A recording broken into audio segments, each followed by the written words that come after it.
इस जिंदगी का कोई मतलब नहीं है, मगर इस जिंदगी का मकसद है, और वह है उद्धार। और उद्धार सिर्फ एक ही नाम में है, और वह नाम है प्रभु यीशु मसीह। Praise the Lord. मैं हूं विजय सूर्यवंशी और आप सभी को प्रभु यीशु मसीह के प्यार में सलाम करता हूं। और यह समय है वचनों पे मनन करने का और प्रार्थना करने का।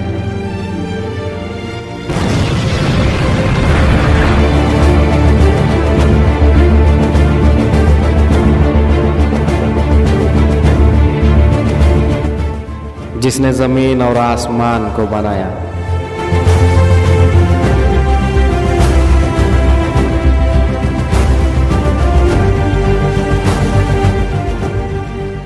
जिसने सूरज, चांद और सितारों को बनाया,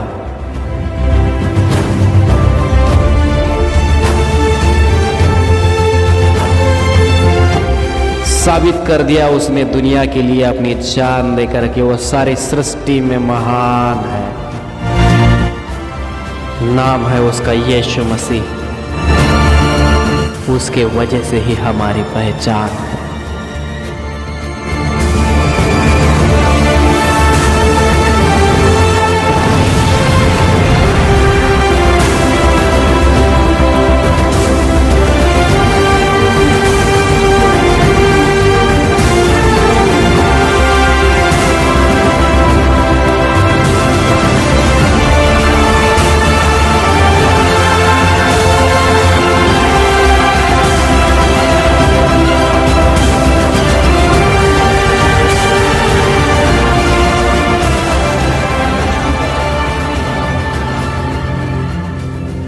हम बोलते हैं अरे परमेश्वर ने क्षमा कर, ये नहीं जानते कि ये क्या करता है। अबे तू जानता है तू क्या कर रहा है?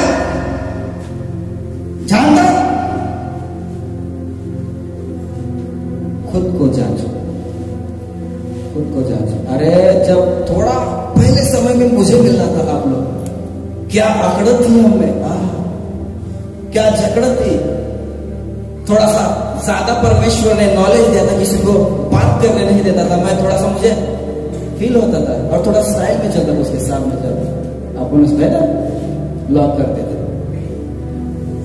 बहुत लोगों को। एक डेमो आपको देता हूँ। एक बंदे ने मुझसे बहुत सारे सवाल के मैंने जवाब दिया। मैंने जब सवाल पूछना चालू किया तो उसने जवाब नहीं दिया। एक सवाल और पूछा था। मैंने बोला कि भाई एक बात बता, तूने इतना एजुकेशन लिया, मैंने नहीं लिया, एक बात बता कि इस पृथ्वी के ऊपर जमीन ज्यादा है या पानी?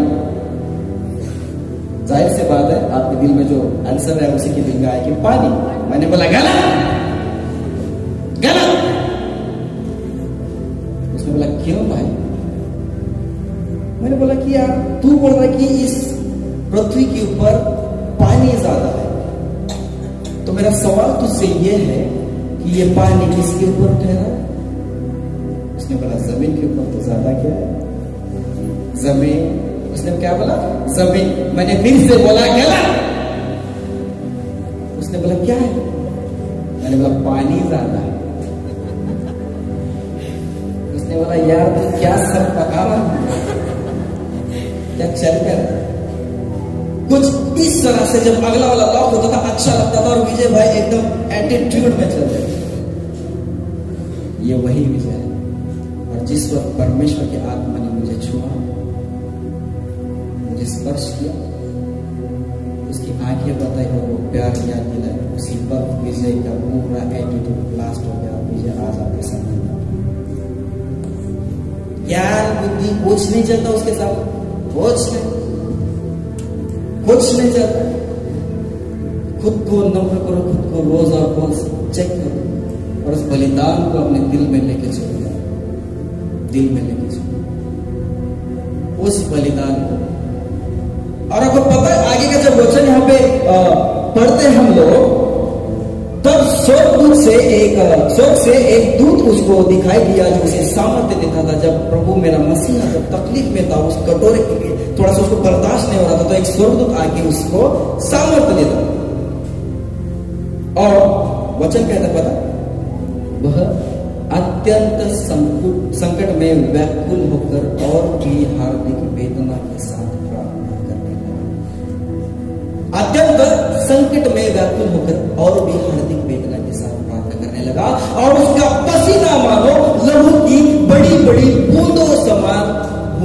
जमीन पर गिर रहा था। इतनी उसको तकलीफ थी। जब हमको पता चलता है कि मेरे लाइफ में टेंशन है, प्रॉब्लम है, तो हमारा हार्ट बीट बढ़ने लगता है। और जब बढ़ते बढ़ते जब उसका इतना बढ़ गया था कि उसके बॉडी फंक्शन डिस्टर्ब हो गए तो उसके बॉडी फंक्शन में ये पता नहीं चल रहा था उस बॉडी को कि इंसुलिन कहाँ प्रोवाइड करना है, ब्लड कहाँ प्रोवाइड करना है, सब मिक्स हो गया और वो पसीने में घुस गया। और वही पसीना मानो लहू की बड़ी बड़ी बूंद जैसे जमीन पे टपक। हम बोलते कि मुझे बहुत तकलीफ है। अच्छा, बाइबल पढ़ा। वो कितना संकट में था, कितना प्रॉब्लम में था और भी हार्दिक वेदना के साथ प्रार्थना कर रहा है। उसको पता है कि मुझे यह प्याला पीना है, फिर भी मेरा मसीहा क्यों बोलता मालूम क्या? हे पिता, मेरी नहीं तेरी इच्छा, तेरी इच्छा। आपको पता है वो यीशु को महान क्यों बोलता? वो मरा महान इसलिए नहीं बोलता क्योंकि याईर की बेटी भी मरी, जिंदा हो गई। एक स्त्री का बेटा मरा, जिंदा हो गया। लाजरस मरा और जिंदा होगा, मगर मेरा मसीहा मरा, जिंदा हुआ और आज से, कल था, आज है और आने वाले समय में अंत तक वो हमेशा जिंदा रहेगा।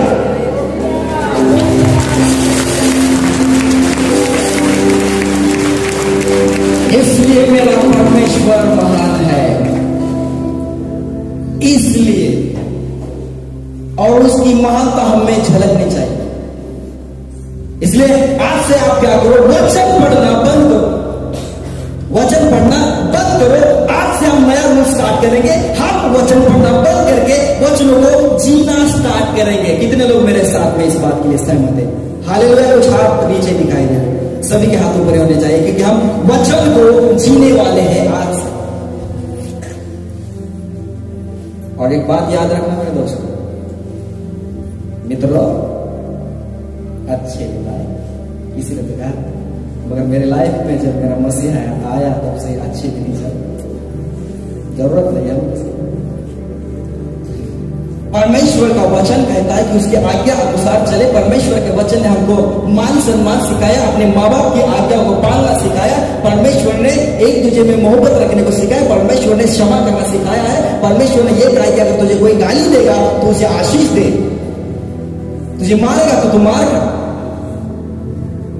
हमें वो गुण मिलना चाहिए, वो गुण।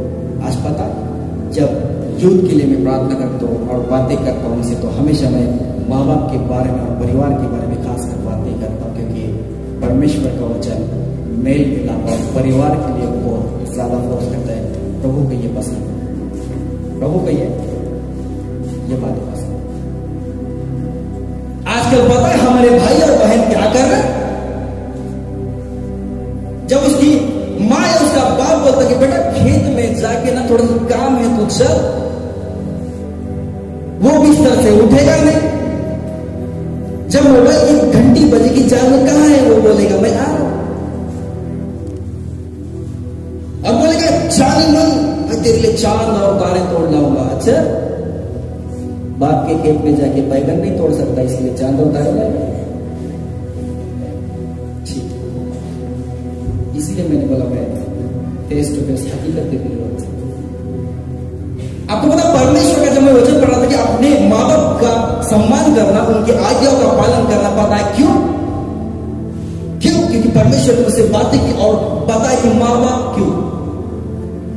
माँ बाप, अरे बाप क्या वो अनमोल चीज होती है भाई। एक भाई का वीडियो में देख रहा था, वो आपसे बातें शेयर करूंगा। एक भाई बोला कि उसके बाप की और उसकी जमती नहीं थी और उसका बाप एक आईसीयू में एडमिट था और उसको मास्क लगाया गया था, ऑक्सीजन मास्क। और जब वो उसको पता चला कि मेरा बाप एडमिट है तो वो दौड़ा गया और अपने बाप से मिलने के लिए उसने डोर खोला। बाप ने सीधी नजर उसके ऊपर बोली, बाप ने बोला चला जा। फिर वो भाई आगे आगे कदम रख रहा, उसका बाप बोल रहे बाहर जा। फिर उसका बाप के पास में जब वो बेटा जाए तो उसको बाप ने बोला बाहर जा।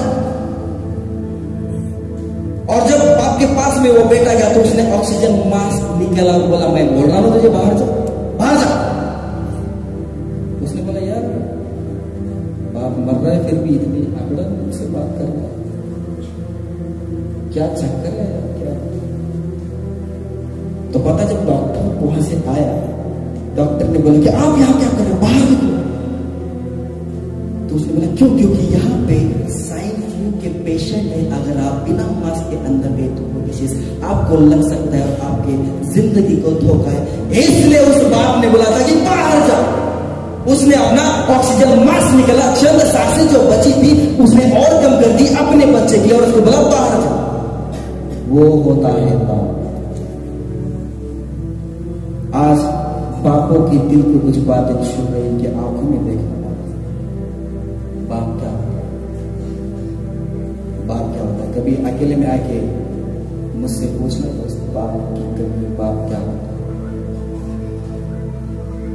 इसलिए तो मैं अपने बाप का चेहरा सुनील दादा में, विनोद दादा में, इनके अंदर देखता हूं, जो भी बड़े हैं उसे हर एक में।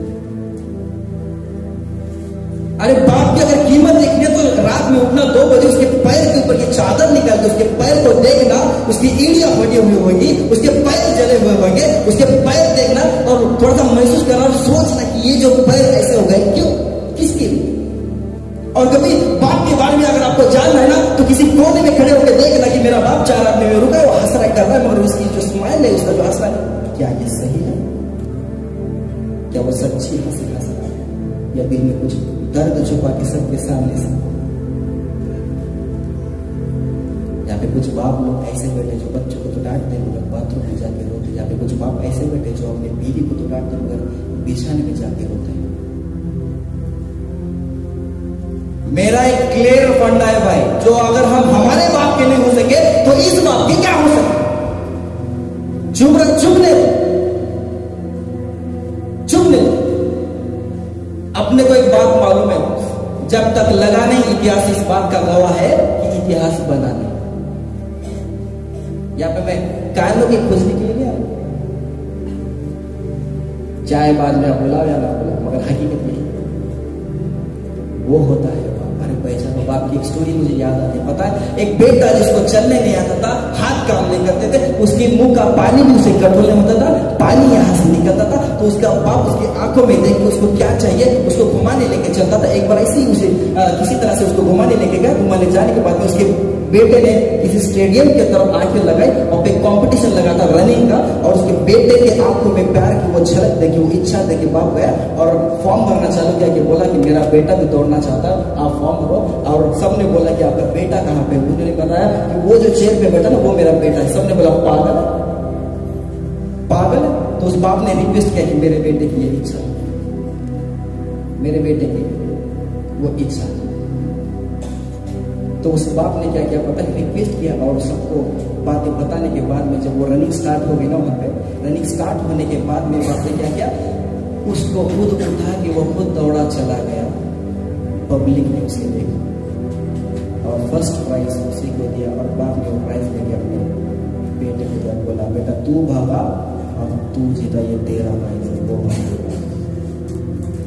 और माँ के बारे में ज्यादा कुछ नहीं बोलूंगा। माँ के बारे में सिर्फ इतनी बात बोलूंगा, बड़ी गहरी बात आज बोल के जा रहा हूँ कि माँ यानी एक स्त्री होती है और स्त्री का जो अनमोल गहना होता है वो होती है उसकी आबरू, उसकी इज्जत। और जब हम बचपन में छोटे थे, जब रो रहे थे तो हमारी माँ, उसने ये नहीं सोचा कि मैं 4 लोकल पे हूँ या रेलवे स्टेशन पे हूँ या बस स्टैंड में कहीं भी, मगर जब हम रो रहे थे उसने अपनी इज्जत की परवाह नहीं की। मगर मेरे दोस्त, हमको खामोश करने के लिए उसने अपना छाती का दूध दिया। इन बातों को याद रखना, मेरे मसीह के बलिदान को याद रखना।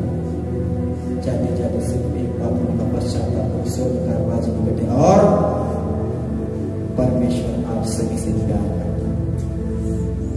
बात तो मैं कुछ बातें गलत निकले हो, जो भी हो, तकलीफ हुई हो, तो उसको मैं नम्र करता हूँ यीशु मसीह के नाम से। जो भी क्या सिर्फ परमेश्वर की महिमा के लिए बातें की है, अगर आपको बुरा लगा तो मैं माफी चाहता हूँ और अपनी जगह लेता हूँ। चलते दोस्त, फिर मिलेंगे यीशु